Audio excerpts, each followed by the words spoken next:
um calendário cheio, repleto de jogos. Fato é que o Bolívar... É curioso, né? Porque a gente estava assistindo aos dois jogos ao mesmo tempo ali, com duas televisões, uma do lado da outra.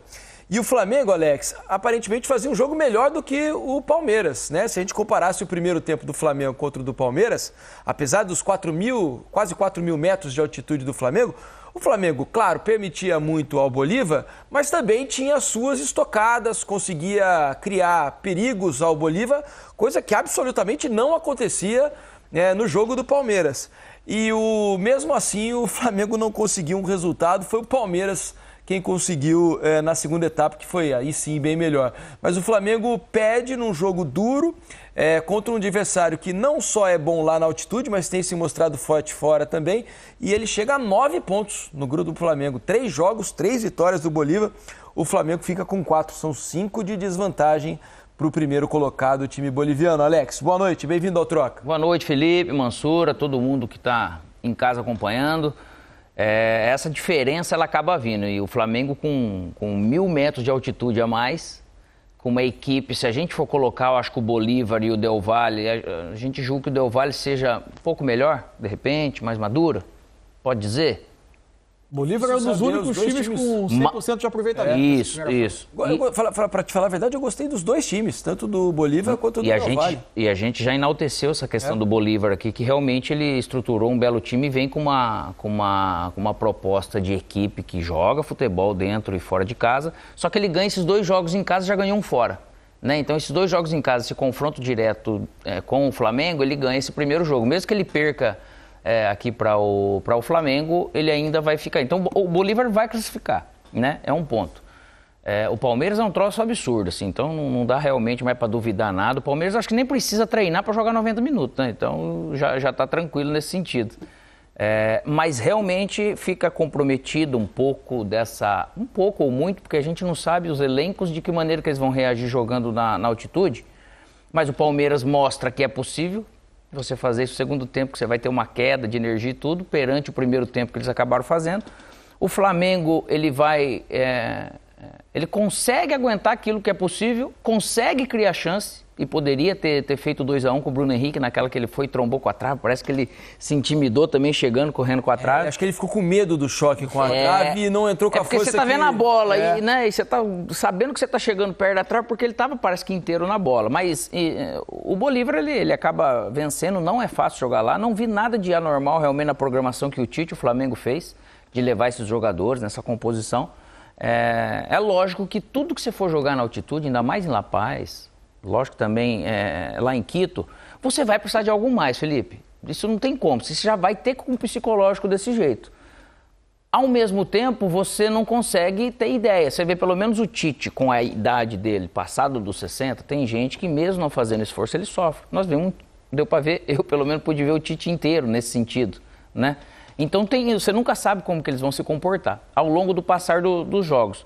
Mas eu acho que no geral, eu acho que o Palmeiras acaba confirmando essa força dele de resiliência, de força, de disposição, de acreditar.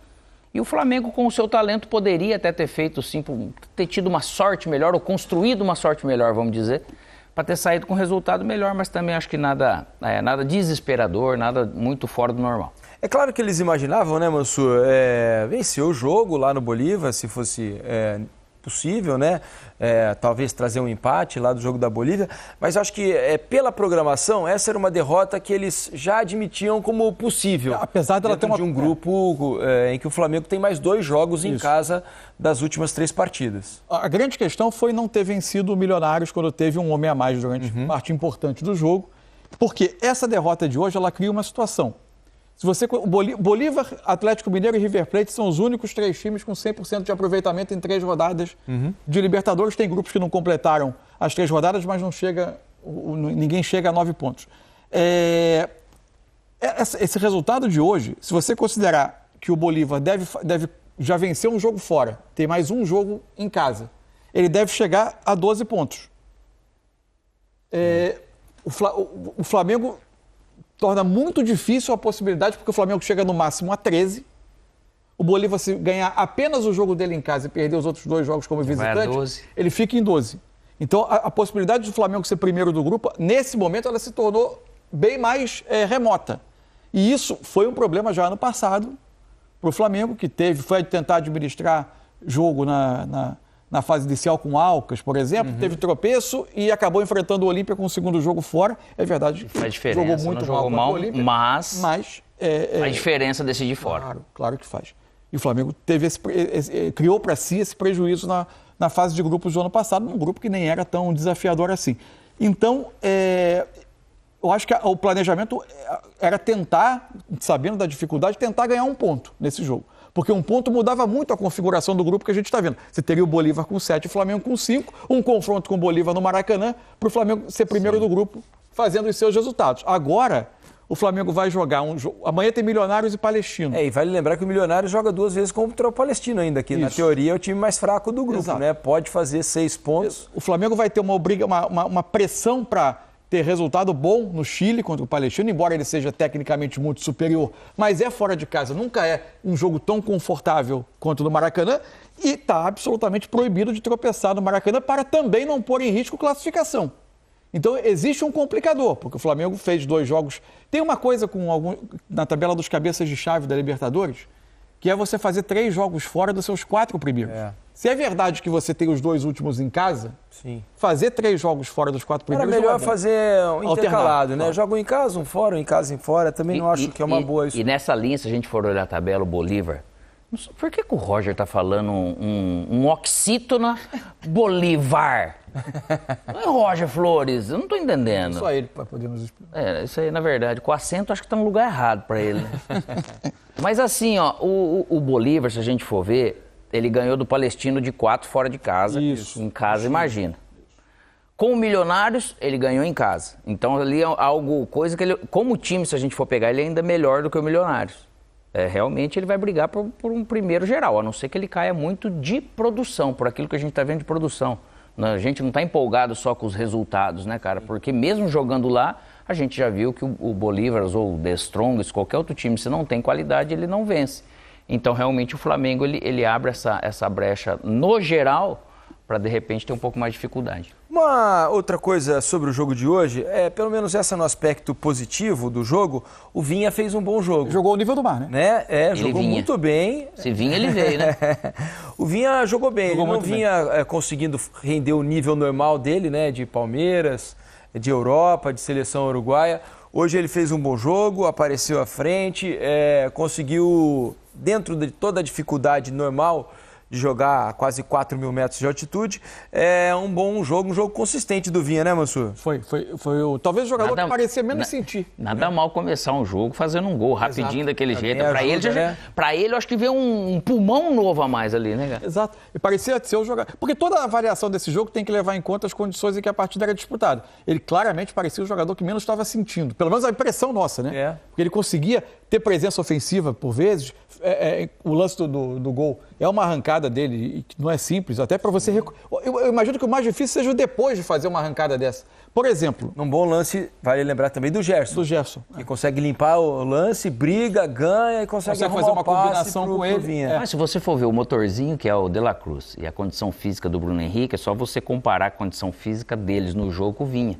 Você vê a diferença, realmente. Aí que acaba pegando. E o jogo tinha uma outra coisa, né? Se já tem traços desumanos o jogo na altitude, a combinação em La Paz da altitude com o gramado, que o gramado mantém a bola viva o tempo todo, né? Um passe rasteiro, a bola vai... A bola parece que ela tem alergia do gramado, né? Ela bate, ela sai, né? É incrível. E aí, se você já tem um lugar onde a bola anda mais rápido... Quase que eu faço propaganda de uma pomada antiga aqui, mas eu não vou me segurar. Mas, enfim, as condições do jogo eram muito ruins, né? Bom, quer mostrar como é que foi o Flamengo no Claro, nosso vamos campinho? lá. Vamos mostrar no campinho aí. Se falando de campo, antes de você fazer aí, o entretenimento é assim, né? Mas o campo do Del Valle estava um tapete. Estava muito bom. Muito bom. É isso. O Tite inicia assim, né, com uma linha de 5, praticamente com o De La Cruz encostando um pouco mais no Bruno Henrique, tendo esse trio, acho que imaginando defender mais o centro do campo. E dá condição também de estar dobrado a lateral, queira ou não, para essa ajuda pela frente, né? Porque é muita bola que chega, muita bola cruzada. Né? Só que essa ajuda pelo lado é que estava muito difícil de acontecer. Não conseguiam os 3 cobrir. O Gerson era o mais difícil, né? Na verdade, voltando agora. Aí, primeiro, ele faz uma alteração de lado. Inverte Gerson e Vitor Hugo. Pouco depois da metade do primeiro tempo, ele faz o Léo Ortiz virar um volante para tentar com 2 linhas de 4. E aí forma o Flamengo dessa forma para terminar o primeiro tempo. Já como volante no segundo tempo, o Léo Ortiz tenta uma saída, uma condução de bola, uma troca de passe. O Wesley também se apresenta, fica pelo caminho e aí o Bolívar consegue fazer o 2-1 justamente no momento que o Flamengo tentou segurar, conservar a bola do campo de ataque, um erro de passe acabou ocasionando. Mas ali acho que teve um erro também de decisão do De La Cruz, porque o De La Cruz ele tinha a opção do passe, ele segura demais a bola, aí ele adianta a bola, permite a roubada. Eu acho que e o contra-ataque. A oxigenação torna a tomada de decisão também muito mais difícil. Não, isso, sim, com certeza, tem tudo a ver. Mas era um lance que ele estava bem tranquilo na posse da bola, com opção, e acabou tomando uma decisão errada, um erro técnico também, porque ele adianta a bola. Bem na hora você falou também disso, até na programação, lá os colegas falando sobre a questão do De La Cruz também ter participado, que daí parece que só o Wesley acabou participando ali, mas a tomada de decisão ela fica prejudicada também. E tem o Igor Jesus, né, que está pelo lado do campo, tenta dar o bote, erra o tempo da bola, que é o tempo da bola é uma outra questão da altitude, e o adversário escapa nas costas dele. No intervalo tem a primeira mudança, né? É a entrada do Luiz Araújo, sai o Vitor Hugo, o Luiz Araújo entra para a esquerda e logo depois o Tite abre o Bruno Henrique e tenta jogar praticamente com os 2 homens abertos e os 2 meias por dentro, alternando quem atacava um pouco o centro do ataque. Foi nesse momento, inclusive, que sai o gol do Bolívar. Logo depois do gol do Bolívar entram o Matheus Gonçalves e o Lohan para saírem o Léo Ortiz e o De La Cruz. Ele traz o Gerson para cá e fica com os 2 mais jovens tentando atacar aqui pelo centro. O Flamengo chega até a ensaiar o melhor momento dele no jogo, né? Consegue conservar um pouco mais a bola, tem um pouco mais de mobilidade com esses 2 jogadores aqui por dentro, o Bruno Henrique aqui pela esquerda, uma linha de 4 atrás, mas até quando teve um pouco mais a bola no final do jogo, já não conseguiu criar tanto para transformar em situações de jogo. Acabou com uma formação bem diferente, né, em função do que... E se for ver, a maior fragilidade, se for ver desse lado físico, era realmente o Gerson aqui. Tanto com bola, que fica prejudicado, mas sem bola também, né? Na verdade, qualquer movimento dele, um gás novo ali, tanto que ele tirou o Vitor Hugo, menino, né? E acabou deixando o Gerson voltando agora, né? Eu acho muito difícil você recriminar, assim, é um jogo na altitude. Eu acho que o planejamento tem traços compreensíveis, a gente vai discutir, e acho que mais adiante talvez a gente vai até se habituando a isso, a gente vai entender. Eu, nesse momento, ainda tenho uma dificuldade de entender. Eu acho que a gente precisa mudar a abordagem, acho que os times precisam ser julgados pela capacidade de manter desempenho alterando 3, 4 a cada jogo. Acho que isso é uma realidade do calendário brasileiro. A minha dificuldade é entender por que essas trocas começam a acontecer apenas quando chegam as competições mais importantes. E no estadual, com jogos a cada 3 dias, os times repetem todo o tempo. A única hipótese nesse momento que eu acho mais viável... Que a gente levantou ontem. Que a gente conversou ontem, que os treinadores estão tentando acertar um time, tentando ajustar, e aí eles tentam dar um mínimo de repetição. Pode ser. Fato é que nesse momento, quando chegam agora as principais competições, você tem essa necessidade. Uma coisa, de repente, para a gente refletir nisso, pode ser a logística desse momento, desse jogo do campeonato. Todo time brasileiro igual que está indo lá... Igual aconteceu com o Grêmio do Renato, igual aconteceu com o Palmeiras. O Palmeiras ainda abriu mão, foi diferente, mas aí num tipo de logística assim, você... Pode ser que você julgue um pouco mais, falou, opa, peraí. Não, esse é um caso à parte. Esse tipo de jogo na altitude tem sido para os brasileiros um caso à parte, né? Inclusive a escolha dos jogadores é muito mais por aptidão, por histórico de quem... Até o Eric Faria comentava na seleção, ele conversou com gente da comissão técnica, até um histórico dos jogadores em partidas na altitude foi usado para se tentar detectar quem teve reações muito ruins, que não valeria a pena levar para esse jogo, porque provavelmente, além do caso do Alan, que é uma questão genética até, que o exporia a situações mais preocupantes, então ele também não foi.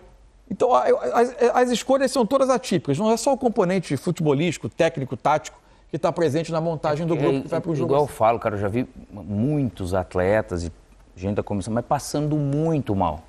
La Paz e Quito, impressionante, cara. Eu que não corri, nas vezes que fui, me senti muito mal. Você sabe que, pensando e avaliando os jogos que a gente vê dos times brasileiros na altitude, algo que me parece comum para conseguir um resultado positivo é você ter um pouco de sorte, um dia inspirado do seu goleiro, porque normalmente o seu goleiro vai ser muito exigido. Vai trabalhar muito. Vai trabalhar bastante. Hoje, eu estava dando uma olhada nas estatísticas. Sabe quantas vezes... Vamos colocar as estatísticas na tela, vocês vão ver a quantidade de finalizações, né, dos dois times. O Flamengo até conseguiu finalizar razoavelmente também. Mas a estatística mostra o quanto o Bolívar cercou a área do Flamengo, incomodou, criou oportunidades. Então, se a gente fosse fazer um resumo do que foi o jogo, né, por oportunidades criadas, o Bolívar talvez fizesse um placar até mais elástico em relação ao Flamengo. Olha o número de finalizações, veja como é atípico. São 24 finalizações do Bolívar. Um jogo de quase 40 do total, já não é normal. Não é normal. Jogando contra o time do Flamengo, né? O Flamengo que tem o elenco mais caro das Américas, um elenco recheado de estrelas, uma defesa que tomou poucos gols na temporada, ainda assim foram 24 finalizações do Bolívar.